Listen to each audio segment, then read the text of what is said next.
पार्वती जी का फिर मन करा, बाबा से विनती करी, मेरा मन है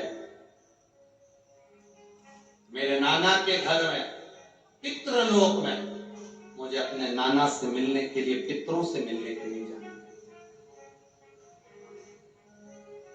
आज पहले एक बार माता पार्वती पितृलोक गई थी तो अपनी मां मेनावती के साथ गई थी, और आज माता पार्वती पितृलोक जा रही है तो अपने पति भगवान शिव जी के साथ जा रही है।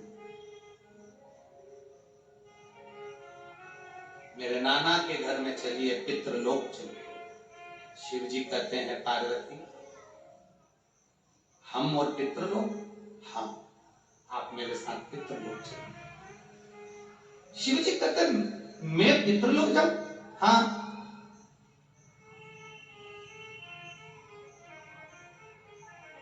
मुझे मेरे नाना जी की याद आ रही है, चलो मेरे साथ।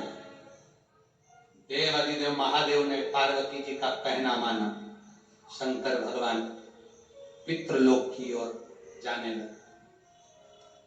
पितृलोक की ओर शंकर पार्वती जैसे ही कदम बढ़ाकर पितृलोक की दिशा की ओर, दक्षिण दिशा की ओर जैसे ही जाने लगे, शंकर भगवान ने जैसे ही दक्षिण का मुख कर दक्षिण दिशा की ओर जा रहे हैं, दक्षिण की ओर जा रहे हैं। शिव जी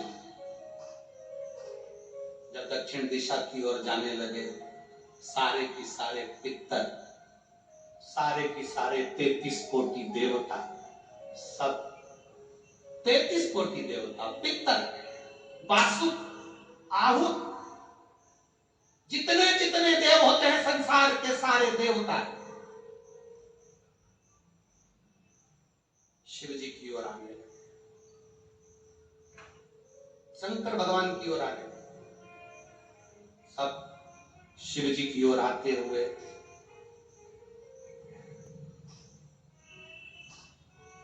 जो देखा, देखते से ही माता पार्वती आश्चर्य में पड़ गई।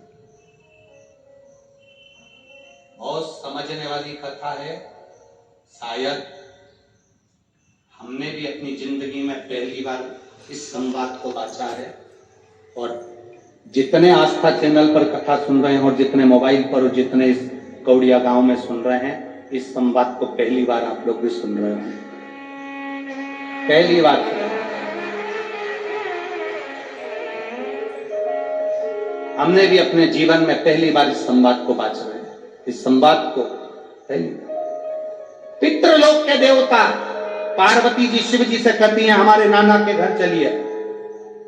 शंकर भगवान जा रहे हैं, कुछ कदम चले हैं भगवान दक्षिण की ओर, और पितृलोक के देवता, आहुत लोक के देवता, वासुक लोक के देवता, 33 कोटि देवता सब ऊपर से नीचे कैलाश धाम के लिए आने लगे। सब की सब वापिस आते हुए जब पार्वती जी को दिखे तो पार्वती जी ने भोलेनाथ जी से पूछा, प्रभु अपन तो अपने नाना के घर जा रहे थे, हम तो नाना के घर जा रहे थे, और ये सारे के सारे नाना नानी और सारा खानदान और सारे देवता ये अपनी ओर आ रहे हैं, सबकी सब बहते चले आ रहे हैं। अपन जा रहे दक्षिण में, ये जा रहे जम के बोलो उत्तर में। अब आप दक्षिण में जा रहे हो और वो सामने से कोई व्यक्ति आ रहा है तो किधर की साइड आए? उत्तर। अपन जा रहे दक्षिण में, ये सब आ रहे उत्तर। शिव जी कहते हैं पार्वती इसका उत्तर तो मैं नहीं दे सकता कि अपन तेरे नाना के घर जा रहे हैं और ये सबकी सब 33 कोटि देवता, पितर देवता, गरुण वरुण सारे देवता ये सब अपनी ओर आ रहे हैं, तो इसका उत्तर मैं नहीं दे सकता, इसका उत्तर यही देंगे सारे देवता आ गए।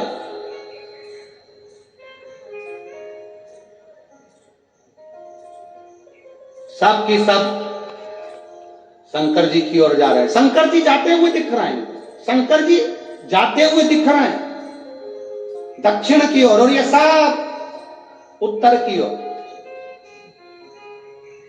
शिव जी ने देखा कि ये लोग तो रुके ही नहीं है।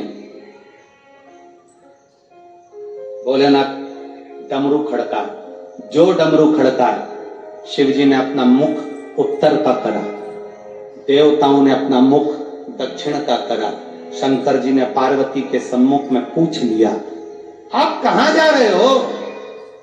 पार्वती तो मुझे नाना के घर पितृलोक लेकर जा रही है, देवलोक लेकर जा रही है, और आप यहां कैलाश धाम पर आप मेरे पास में आ रहे हो, कहां जा रहे हो? पितरों ने हाथ जोड़कर कहा, हाथ जोड़कर पितर कहते हैं, हमारा भोले बाबा, हमारा दामाद, हमारी बेटी हमारे घर आए, या हमारा शंकर हमारे पास में आए, ये ठीक नहीं। हम हमारे भोलेनाथ के पास जाएं, इससे बढ़कर कोई सौभाग्य नहीं है, इससे बढ़कर कोई सौभाग्य नहीं है। बाबा पितरों ने हाथ जोड़कर शंकर भगवान से विनती करी, हे भोले बाबा, बस इतनी कृपा करो, संसार में रहने वाले मनुष्य श्राद्ध पक्ष में केवल 16 दिन हमको जल देते हैं। कितने दिन देते हैं? 16 दिन। धूप 16 दिन देते हैं, ब्राह्मण भोज 16 दिन कराते हैं, गौ भोज 16 दिन कराते हैं, कौवे को भोजन 16 दिन देते हैं, कुत्ते को भोजन 16 दिन देते हैं। हमारे ये पितृलोक के देवता कह रहे हैं कि मृत्यु लोक में रहने वाले हमारे परिवार के लोग हमको केवल 16 दिन भाग देते हैं, बाकी के समय हम सब भूखे प्यासे रहते हैं। आप कृपा करो भोलेनाथ जी, आप करुणा करो। पार्वती जी ने देखा, मेरे नाना जी आपसे विनती करना है। नाना बोलो क्या चाहते हो?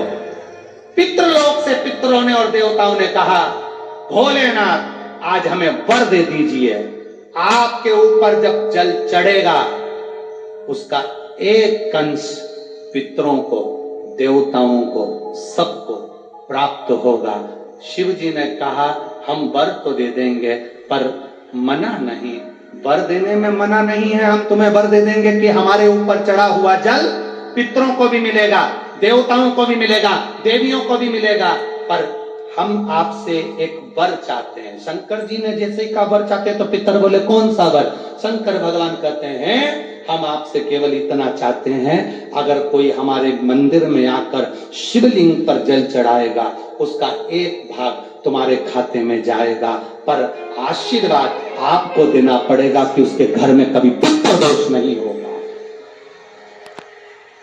उसके घर में कभी पितृ दोष नहीं होगा, कभी आहु दोष, कभी वासुक दोष नहीं होगा, कभी उसके दरवाजे पर काल सर्प दोष नहीं होगा, कभी उसके दरवाजे पर दुख नहीं आएगा।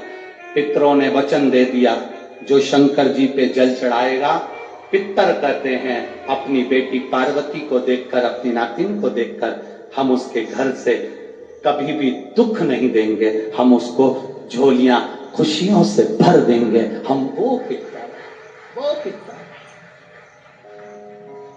इसीलिए शंकर जी को जो जल चढ़ता है तो जलाधारी का मुख कहां का होता है? जम के बोलो, उत्तर की ओर होता है। जलाधारी का मुख कहां होता है? उत्तर की ओर। हमारा शिव पुराण कहता है, शिव तत्व कहता है, आप चारों तरफ से जल चढ़ाओ, मना नहीं है, पर कभी मौका मिल जाए आपको, और जैसे ये शिवलिंग है, ये जलाधारी है पानी बहने की, यहां से पानी बहता है, ये शिवलिंग है। जब तुम्हें कोई बहुत जरूरी बात कहना हो, कभी कोई बहुत जरूरी है और तुम्हारे जीवन में बहुत जरूरी है वो बात कहना, तो तुम बाबा अगर नहीं सुन रहा हो तो जैसे ये जलाधारी में पानी इधर से बहता है, तुम इधर बैठो। कहां बैठोगी? इधर, दक्षिण में। जलाधारी का मुंह कहां होता है?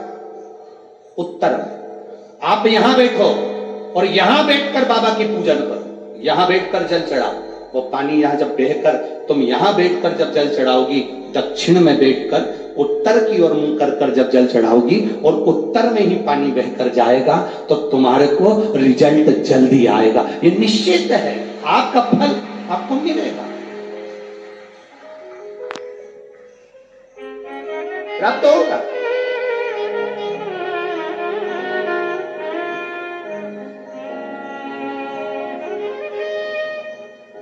दक्षिण में तुम बैठो, उत्तर की ओर उसका मुख, आपका मुख जल चला, समर्पित है, शिव तत्व देने वाला औघड़ी है। इसलिए बाबा का जो मुख होता है वो कहां पर होता है? उत्तर की ओर जलाधारी बाबा की उत्तर